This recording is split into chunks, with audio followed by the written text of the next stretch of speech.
2 full years later, Pharaoh had a dream.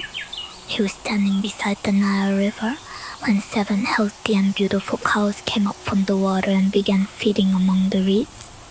Then 7 thin and ugly cows came up after them, and the thin cows ate the healthy ones. Pharaoh woke up, but later he fell asleep again and had another dream. This time he saw 7 full heads of grain growing on one stalk. Then 7 thin and scorched heads appeared, and the thin heads swallowed the healthy grain.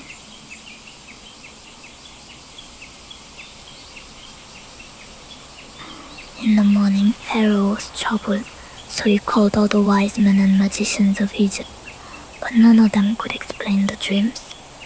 Then the chief cupbearer remembered Joseph. He said, "There is a Hebrew man in prison who correctly explained our dreams." So Pharaoh quickly sent for Joseph, and Joseph was brought out of prison. After shaving and changing his clothes, Joseph stood before Pharaoh. Pharaoh said, "I had dreams, but no one can explain them. I heard that you can understand dreams." Joseph answered, "I cannot do it myself, but God will give Pharaoh the answer he needs." Then Pharaoh described the dreams to Joseph. Joseph said, "The 2 dreams mean the same thing.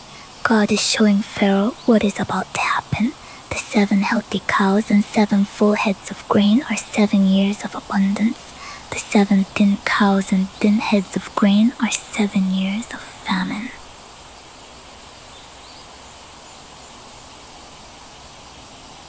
Joseph continued, 7 years of great harvest are coming across Egypt, but after them, 7 years of severe famine will rise.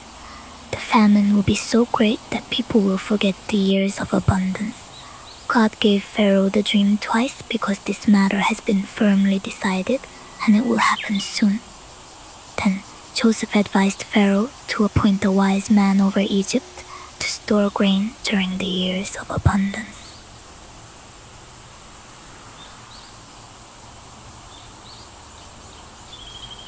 Pharaoh and his servants were pleased with Joseph's words. Pharaoh said, "Can we find anyone like this man, a man filled with the Spirit of God?" Then Pharaoh blessed Joseph over all Egypt. He gave Joseph fine clothing, a gold chain, and authority second only to Pharaoh himself. Joseph was 30 years old when he entered Pharaoh's service. During the 7 good years, Joseph gathered large amounts of grain. Later the famine began, just as Joseph had said, but Egypt had food because Joseph had prepared for it.